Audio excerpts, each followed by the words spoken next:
My Gavanen Melonin, and well met indeed. I'm Arachir Galadirthan, head of the modding team behind Divide and Conquer, and welcome to this 40,000 subscriber sort of thank you-ish message, coupled with a look at my computer setup and indeed the room in which I play the game, and me, of course, because I haven't been in any of the videos or recordings now for well over a year, 2 years, something like that, when I did the 20,000 subscriber special, I think. So that was where we last were. So here we are, just in the room. Jessica will be in the video behind me for most of it. There she is. She turned to the camera just then. She's going to spend most of the time making small noises, I imagine. But otherwise, she won't really feature. But she is there, just so that you know she does still exist. She did have a little bit of a YouTube channel for a while. But anyway, the purpose of the video primarily is to thank you all very much indeed for us reaching 40,000 subscribers. It has been 6-ish years in the making to get to this point, which granted is, we've not risen particularly swiftly, but 40,000 is nothing to be sneered at nevertheless. And I'm pleased to be where we are, and we're showing no signs of stopping. So if you've been here since the beginning, many thanks indeed. But if you've just joined us, many thanks indeed.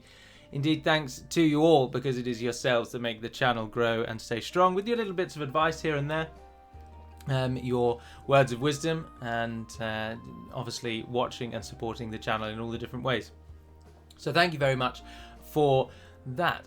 So we'll move into the main bulk of the video then, and we'll start with showing you all what my actual setup looks like. So what you're going to about to see is what I am looking at. Unfortunately, because of course to have me in the video and to be able to look at the screens, the camera has to be there, which means you get to stare at Jess's desk and her little corner thing in the back over there, rather than the beauty that is hopefully on the screen now before you. So that is the setup that I have, and I assure you that I haven't tidied the desk just because I am on screen, and as Jessica will vouch, she won't laugh or joke or anything, because I keep the desk this tidy all the time. Tidiness is absolutely pivotal in keeping one's brain clear and getting tasks done, so I like to keep everything nice and tidy. You can see I've got a couple of screens there. They're not the same model. They're both Samsungs, but one is about 2 years older than the other one, or maybe 1 year older than the other one. I can't quite remember. I can't even tell you their sizes. I was going to write down the specs, and I've completely forgotten to do that. But the screens don't matter too much, but they're Samsung screens. And they don't do 4K though. I don't have anything in 4K, so that's out the window. I recently changed all of my mouse and keyboard setup to Roccat. So the mouse and the keyboard are both on those. And the mouse mat was just something I found online. But annoyingly, there's the reason it's upside down is because there's a little bit of a seam on the top of the mouse mat that catches on my mouse cable, so I turned the mouse mat upside down to avoid that. And there's a little statue of Gandalf, as you can see, down on the left. But then turning up to the shelves themselves, along the bottom there is pretty much everything Lord of the Ringsy that I have, although Lord of the Rings is spread out amongst both of the shelves. And we can take a little bit of a closer look at the books if you're particularly interested. We can move through to that. But first of all, that is my actual computer. It was provided to me by Chill Blast, as you can see at the base, and I will research the specs after this video, and they will likely be on the screen at the same time as I am speaking. I'm not particularly tech savvy, so I don't really know if what I have is fantastic, if I should have done something better or otherwise, hence why I used a company to build the computer and I didn't bother doing it myself. But if you're interested, the specs will be on the screen whilst I am speaking. Unfortunately, we have to use Virgin Media to give us the fastest internet speed, and their little box there is in the corner. I'd rather not use them, but they're the only ones that give us good speed where we live. And there's the edge of the desk. The desk, if you're interested. Other desks are available, but this particular desk is a Hemnes from IKEA. So then turning to the shelves themselves, there's all of the matching Lord of the Rings books across the bottom. Of course, the large brown book with the gold icon just off to the left is one of only 250 or 500 available that were all signed by Christopher Tolkien. So that book is particularly interesting to me, and I was disappointed to hear of his passing only a few days ago. The 15th, wasn't it? Which is very sad. But anyway, there's most of the Lord of the Rings books there. It goes further along and they change into different types of sort of myths and tales and whatnot. There's Norse myths there as well. Icelandic sagas you can see at the end. Classical world also passing at the end. Minas Tirith on the left, and the little stone next to Minas Tirith is from New Zealand. And unfortunately, it's definitely a tourist trap because it's just a stone that they've plucked out of a river. They've smoothed it down to be nice and soft. Nice and smooth, sorry. And then they've stenciled a white tree of Gondor on it. Man, it probably cost an inordinate amount of money. There's also Bilbo's pipe over there, which I also got from Weta Workshop whilst in New Zealand, which was now 3 or 4 years ago, but I still talk about it nevertheless. And the book section, as you can see in the top left, has some of Jessica's entries as well. Moving along to the other side then of the little store. Again, the Hobbit South Farthing Frogmorton ginger beer bottle came all the way back from New Zealand with me. I had to get that through various customs, particularly in China, where they weren't too pleased on me having lots of different things. Although the Chinese sword, I don't know where the Chinese sword is actually, but I brought a Chinese sword. But that they were more interested in that. But the bottle came everywhere with us because I couldn't post it back. And again, there's in the middle bottom of the screen, there are 3 editions. There's an edition of the Lord of the Rings there from the 80s that my grandmother owned, and my mum then gave to me when my grandmother passed away, like 12 years ago or 15 years ago now, or something like that. So turning then, this is Jessica's small little section of the shelves. They are from Attack on Titan. And I couldn't tell you any of their names. And the pop ones, I think, just look absolutely ridiculous. It's at the back. It's Hanji Zoe. She's a great character. And then there's mini itty bitty ones which we got in Japan. In fact, all of them are from Japan, apart from the pop vinyl. That one is Eren Yeager at the back. Then it is Mikasa on the left and Armin on the right. And then it's another Eren Yeager. And then that little Japanese thing is it's just like a little, I don't know, little ornament that if it falls over, it's meant to bring you bad luck, which is why it doesn't really fall over. That's rigging the game. So if it falls over, it gives you bad luck, but it can't fall over, so you've got good luck. It can, but I think if it was to fall over, then it's bad luck, but you can't really make it fall over. Oh, right. So those are those people. And then in the other corner, these 2 small little Chinese vases, urns, they are from Jessica's grandfather, and he gave them to us. He's still alive. He just didn't want them anymore, so we took them. And the book, I thought, fitted rather nicely with that. The thing in the front, I can't remember what that is. We bought for us at Christmas time. It's a tea caddy. It's a tea caddy. But it's got the symbol of the air on it, so I thought it fit in the corner. Below them, from Japan as well, are 3 suits of armor: Date Masamune, Tokugawa Ieyasu, and Oda Nobunaga. I'm showing you with the mouse cursor, but you can't actually see it. But that was them in order left to right, and then there's a bamboo cup in front, because why not? Everything's better with bamboo. And then finally, unfortunately, she's outside at the moment, so I can't have her come and meow constantly at you, which is actually quite a good thing, because she would do that.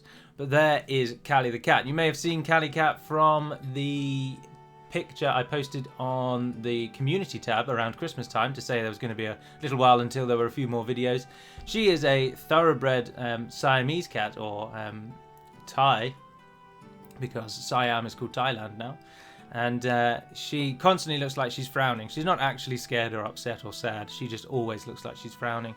And I think she looks a little crazy in that one. But she spends most of her time up on our desks as well. But as I say, she's not currently here, which is good because she meows all the time. Non-stop meowing.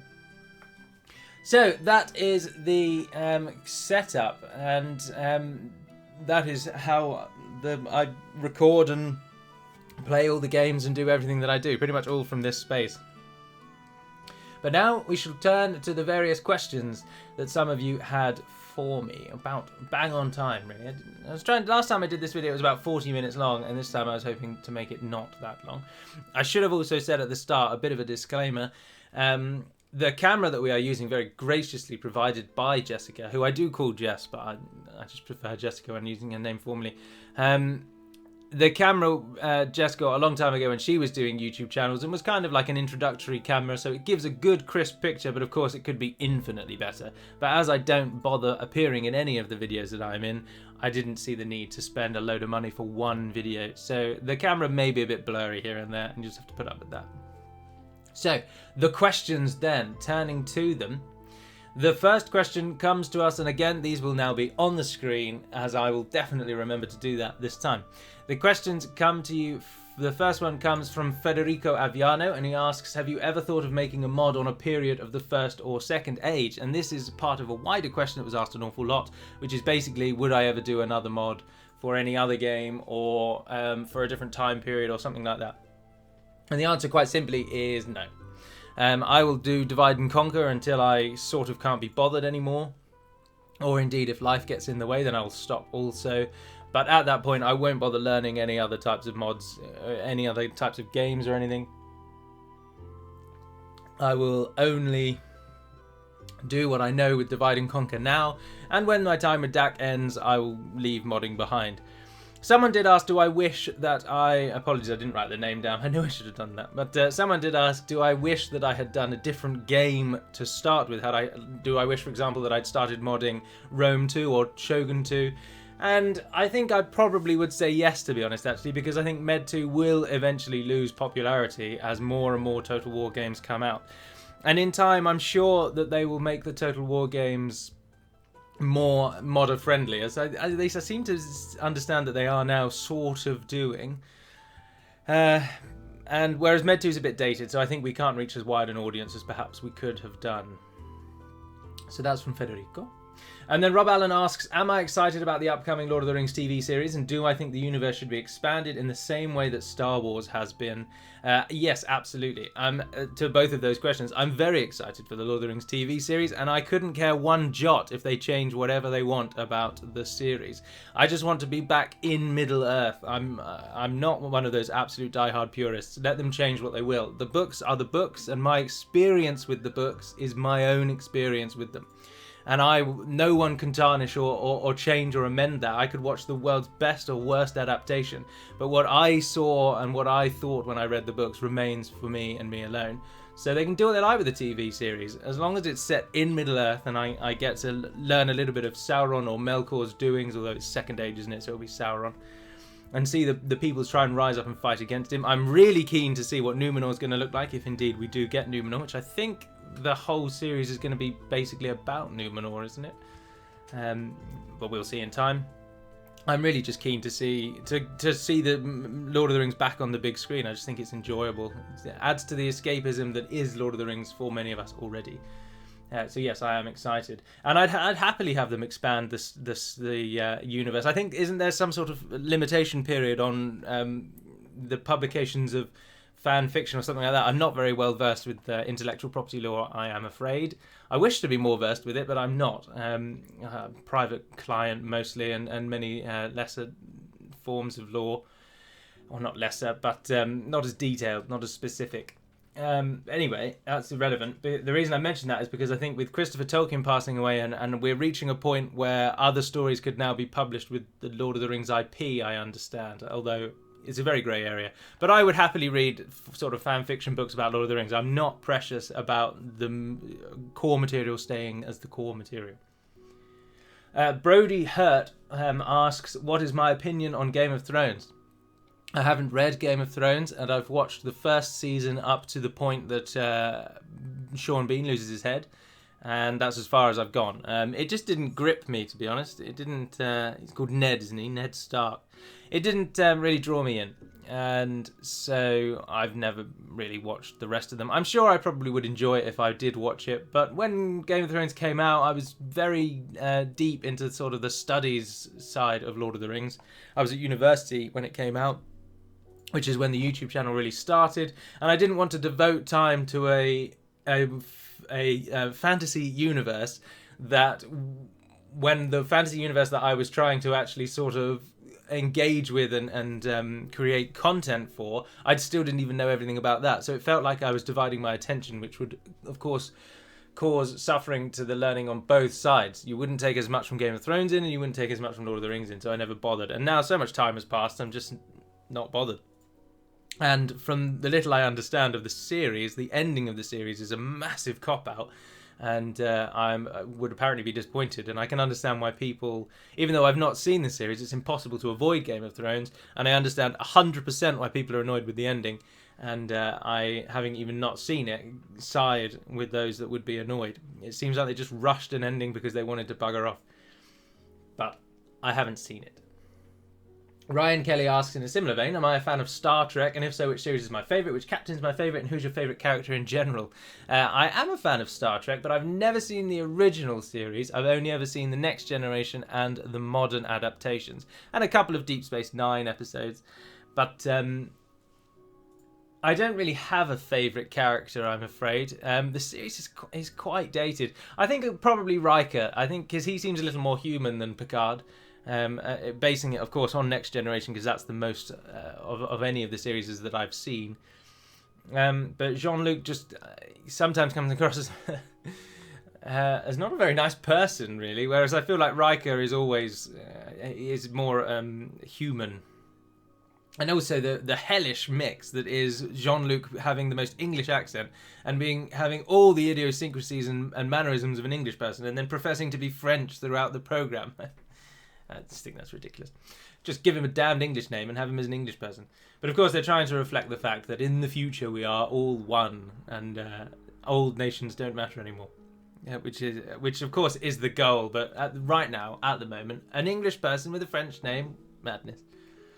Bailey Stevenson asks, do I drink tea?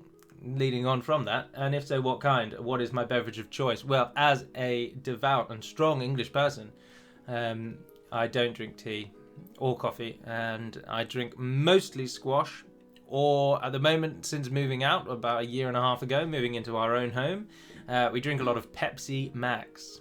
Other beverages are available, but I just don't think Coke Zero is very tasty, and there's something about fizzy drinks that just elevates them a little bit. But still, the thing I drink the most is squash, or what you might call juice. Apple and cherries and berries from Tesco is the best, but I also like Ribena, but it's very full of sugar. Drink hot chocolate? And I drink hot chocolate too, but not all the time. General Kerberos asks, what made you name yourself Arachir Galadirthan and what does it mean? Galadirthan is a translation of my real name. So my real name, although I would ask that you only use it if you've met me, is Edward. And Edward means wealthy guardian. Or, from what I can read, it either means wealthy guardian or guardian of wealth. And it's from Old English, Anglo-Saxon name, and it translates in Sindarin to Galadirthan. It means the same thing, like guardian of wealth or wealth guardian, wealthy guardian. So that's just a transliteration of my name. Arachir just means High Lord, although I was recently put to shame because in the question you'll see there's a circumflex over the I, and I am told by other Sindarin enthusiasts that should be only an accent, not a circumflex. An acute accent, I think, the one that leans to the right. It shouldn't be a circumflex, apparently. So I am not the authority on Sindarin that I never thought I was, but apparently I should have been. I should read more about it or something. But anyway, that's what Arachir Galadirthan means. Arachir just because I like titles, and I made the name up years and years and years ago, and it just seemed more fitting than just being called Galadirthan. But of course now I mostly go by Galu, and everyone calls me Galu. But it's transliteration of Edward. So only the True Witch King asks, I'd quite like to know your favourite scenes from Lord of the Rings, and if they're different between the book and the movies. Well, no, my favourite scene in both book and movie, and I think one of the best scenes, of course, in the movie, because it's my favourite, ergo, of course I think it's the best, is the arrival of the Rohirrim at the Battle of the Pelennor Fields. The passage when you read it in the book is just so emphatic, and it's a fantastic scene, and then Peter Jackson does it such justice in the film, and it's easily the most moving moment. Emotionally, of course, the strongest moment for me is always when Boromir dies, particularly as he acknowledges Aragorn as his king in the film. I do quite like that, and I think in the book that moment is a bit lesser than it is. I think the film does better at building up that emotional impact of Boromir's death. But then, of course, the film does various other things worse. But no, my favourite scene is definitely the arrival of Rohan at the Battle of the Pelennor Fields. So Ethan King, keeping with the King theme, what is the hardest / most frustrating part about making videos, and what is the easiest, most gratifying part? Well, the hardest part about making videos is finding the energy to actually do it, because I record them either at the weekend in the morning or after work. And so you've been at work all day, and as I am getting busier and busier and busier at work, you just think, oh God, I can't wait to go home and do nothing. And then you think, I can't do nothing, I've got to do a recording. And so then sometimes you can just think like, ugh, I can't really be asked, but I've got to do it. So the hardest part is definitely building up the energy. The most frustrating part is, of course, and don't take this the wrong way, but is interaction with the community. Because for every 10 of you who are absolutely fantastic, there are 1 or 2 who are just horrible. And it's true with every channel. And the bigger you get, the bigger that horrible small niche becomes. But you can put your heart and soul into a video, or you can... The biggest thing is when I'm misconstrued, or something I've done is taken, or someone sort of doesn't really think before posting a comment, which is just moronic. And then you think, oh, you've either got to sit there and explain why their comment is so wrong, and you just think, can I be bothered to do that? But you're already sort of a little annoyed because they may have taken a poor tone or something like that. But so in general, it's just dealing with the haters, to coin a term that we use today. The easiest part about making videos for me, from a purely technical level, is the actual recording bit. If I'm doing a 30-minute video, 9 times out of 10, I record for 30 minutes and then it just goes straight up. I do very, very little editing, so that's absolutely fantastic. And the most gratifying part is the reverse of the frustrating part, is when you put a lot into a video, you put it out there, and then the comments stream in and they're like, this is brilliant, thanks Galu, this is fantastic, I really enjoyed this, I'd love to see more of this. Just all the good comments, even if it's just one line, they're always it's good to read that people still enjoy it. And that's definitely the most gratifying part. So, next question, anti-pacifist action, ! Asks, I don't curse very much. Is that a moral thing? And no, the main reason is because my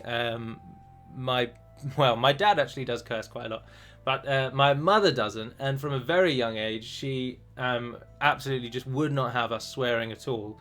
And so I don't think we as a family, because I have 3 sisters, I don't think we particularly swear very much.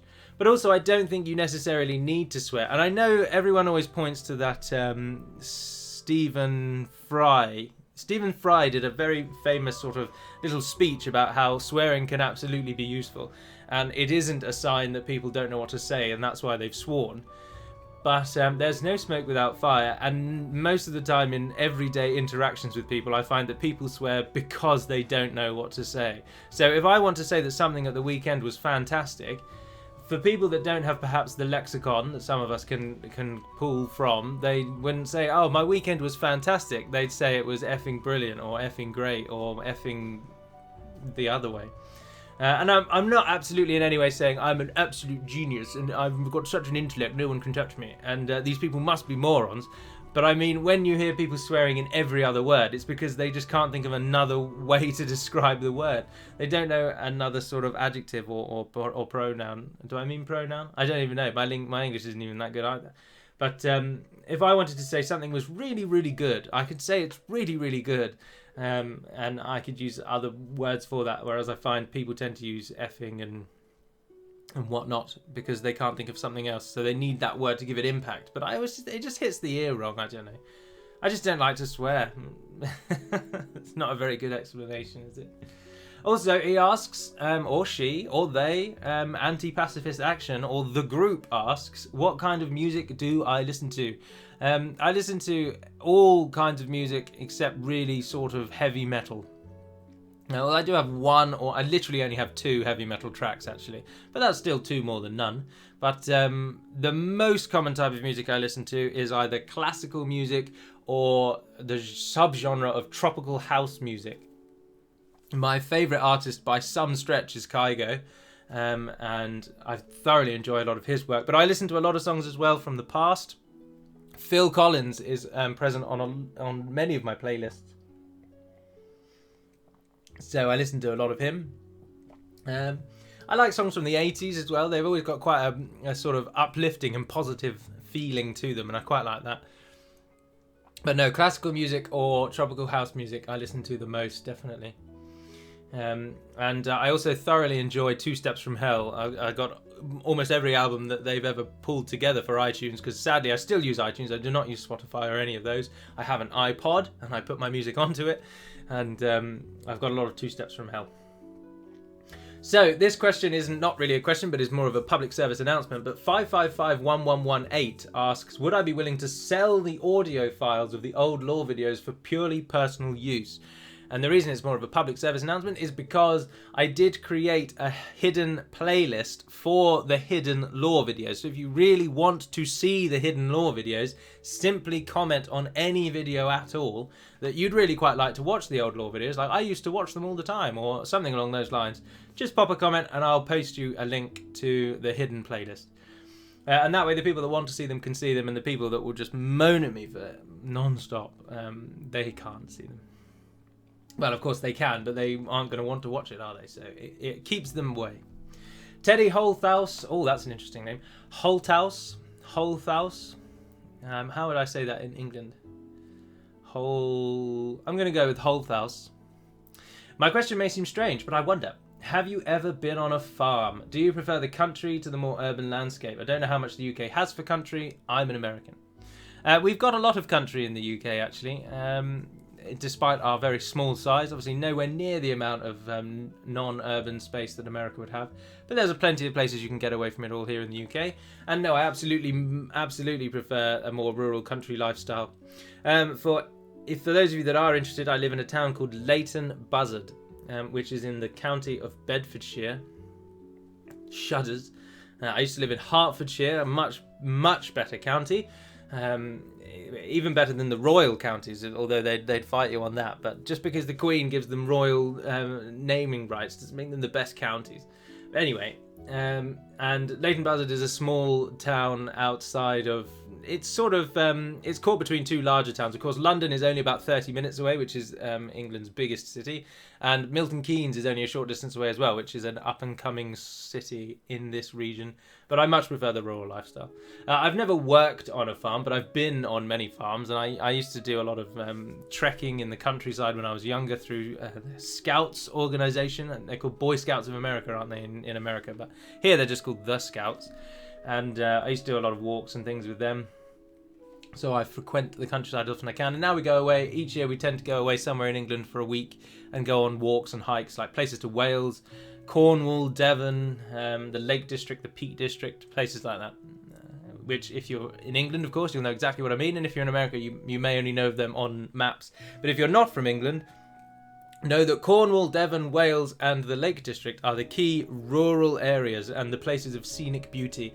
And they are the kinds of places where you won't have phone signal, you won't be able to hear cars, and the nearest town will most likely have a small corner shop at best. Like supermarkets just are very rare. So that's where we all go for our holidays. Next question. Someone called Cormalan asks, how many hats do I own? And that question did make me chuckle, so I thought I'd bung it in, and I own a grand total of one hat. It's a sort of leather, sort of Australian outback hat that I bought, unsurprisingly, in New Zealand. So next question, Minibomb74, Total War Center Forum. Do I think it's rather sad that the importance of such sites is lessening due to things like Steam and Nexus? Not in the slightest. Total War Center Forum is awful. And I absolutely do not mind saying that. It is incredibly slow. It's got awful editing and customization options. The uploading feature is virtually non-existent. The rules at Total War Center are ridiculous. Calling them archaic would be doing them a service. To be honest, I hate everything about Total War Center. Other than the connections that I've made there. So it's nice to have made connections with people of a like mind, but that can be done anywhere. That can be done on Steam, Nexus. I could bump into someone who enjoys modding medieval Total War. It doesn't need to be on Total War Center. And Total War Center has not in any way updated or kept with the theme, and they seem to be resigned to the fact that they're going under. They constantly blame the demise of the site from what I've seen as one of the citizens. So I'm a citizen on Total War Center, or I'm the one above that now, actually. I can't remember what it's called. It shows you how much attention I paid. I'm the one above citizen, whatever that is. And in the citizen area, they talk about the people that sort of come to Total War Center. And from what I've seen, when people talk about threads about saving Total War Center, they always blame the newcomers and the people that pass through, and Now, I will say, of course, I do not have the answer for Total War Center, so I am complicit in the demise, and I absolutely hold my hands up to that and accept it. But I just don't think Total War Center has adapted to survive, and it's just no surprise that it's going to go. Why would you go to a website, download a mod that you then have to go through an installation process that you might get wrong to play that game and play that mod, when the alternative is going onto Steam and clicking one button? That's just, that can't be countered. That cannot be bettered. For all fair play to Steam and Nexus for improving that. Obviously, Nexus and the Vortex system comes very close to what Steam does as well, like Skyrim and Fallout, for example, which I'm playing both of those at the moment, one for YouTube, one just in general.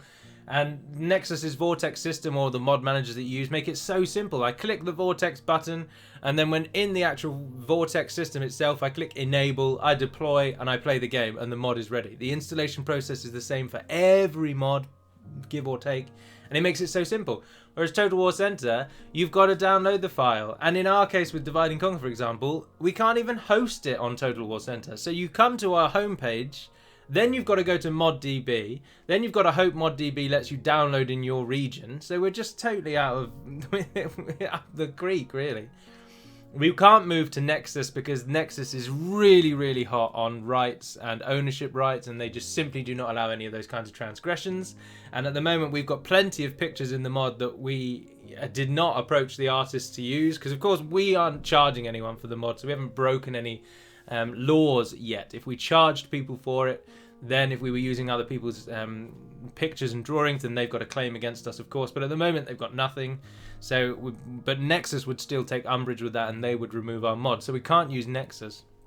And then the Steam Workshop, as far as I know, has a size limit for the files themselves. And so I don't think we'd ever be able to use that. But no, I don't lament the passing of Total War Center, and I look forward to the day that we don't have to use it, although we probably always will, which is a shame. And then finally, the last question comes from Bradley Strakey.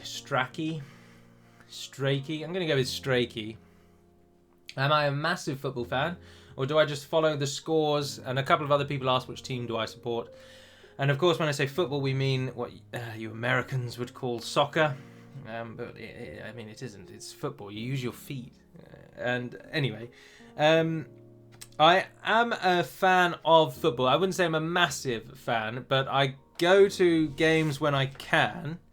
I've been to 2 games this season, so not very many at all. But I do try and go along when I can. I support Watford Football Club. I have done my entire life. My mother is from Watford, the town. So, and my father moved there when he was 8 or 9 or something. So my whole family have always supported Watford. And so I do as well, even though we used to live in a town called Hemel Hempstead, which is just outside Watford. So I feel like I'm allowed to support them, although allowed to makes no odds. We're in a relegation battle. It's hardly like I'm glory chasing. But I do follow all of the scores. I get them. I have a little app on my phone which tells me when the games kick off, any yellow cards, red cards, scores, things like that. I'm sure most people do. And obviously I do take an active interest, but I'm not too bothered about any of the off-the-pitch stuff. I'm not interested in who we've signed. Do I think they're going to be any good? So I'm not very good when people talk about football, because all I know is, yes, we beat this team this much, or like yesterday, for example, where we drew with Tottenham 0-0.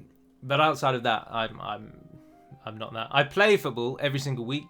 I'm a goalkeeper. And it's only 5-a-side, it's not 11-a-side, which is a shame. I did play 11-a-side for a long time, both at university, before university, and then for a short while when I came home after university. But I didn't enjoy it as much. So I swapped to 5-a-side where it's a lot more fast-paced, and I found that more interesting. So that's what I do now. So, just before we do actually go, Callie Cat has just returned into the house as of only a few moments ago. So, we thought we'd show you all what she looks like and talk a little bit about Callie, because Jess absolutely loves her, as you can see. There she is. She absolutely loves human attention, and she does not mind being manhandled at all. So she's quite chill, to be honest. But she does then go up to strangers, I think, and so that's always a little bit cautious. But Callie the cat is 1.5 years old, and she's likely to live to about 12 to 15 years old, maybe at a push 18, depending on how active, I suppose, and how good her diet will be. As I say, she is a Siamese cat. And she's really loud, but fortunately, right now, she isn't making any sound whatsoever other than a sort of purring noise. But I don't think the microphone will pick that up. But there is Callie the cat, and some of you, if you've ever played games with the Discord, may have heard her before, so you can attest to the fact that she meows really loudly. Even if she is trying to get out of Jess's hand and biting her, she does actually like being picked up. But of course, you're probably all hearing at the moment the sound of her little bell jingling. But oh, Callie cat. But there she is. Ta-da! One Siamese cat. She's got very blue eyes, as you can see, which is one of the key selling features of this form of cat. But we'll chuck it now. But anyway, there we are. That's Callie cat. So that is all the questions that I would have thought would be interesting for the video. So thank you very much for posting the questions. Once again, thank you all very much indeed for generally supporting the channel, for sticking with us,